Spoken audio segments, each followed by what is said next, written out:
Dick Cheney kept from the president this massive debate that was going on in the Justice Department as to the legality of spying on Americans without warrants. Alberto Gonzales is brought in as Bush's confidant, his White House legal counsel. David Addington, Dick Cheney's counsel, basically writes a memo saying that all this is A-OK.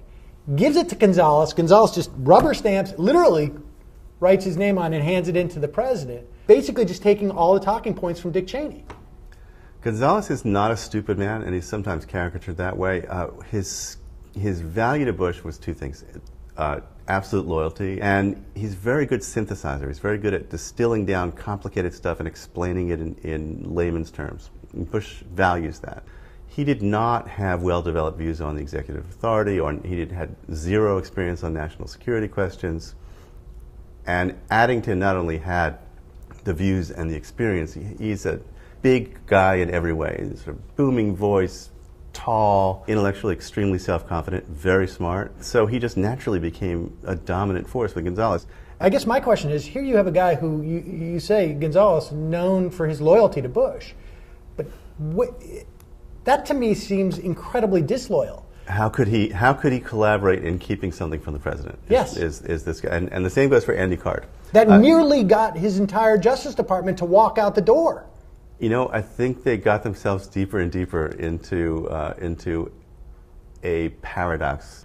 In so many ways, Cheney starts with a completely unexceptionable proposition. The president can't make every decision. You got to keep superfluous stuff, excessive detail off his plate.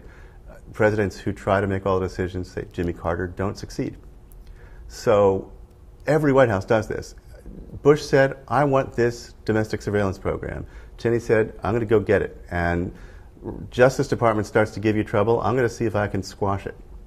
Over a period of 3 months, unusually, almost singularly in this administration, he was unable to squash it. And in attempting to suppress the rebellion, he and Addington stoked it. And so it got to the point where the stakes were so high that there was about to be a mass exodus from the Bush administration. Now, by this point, Gonzales and Card have a problem.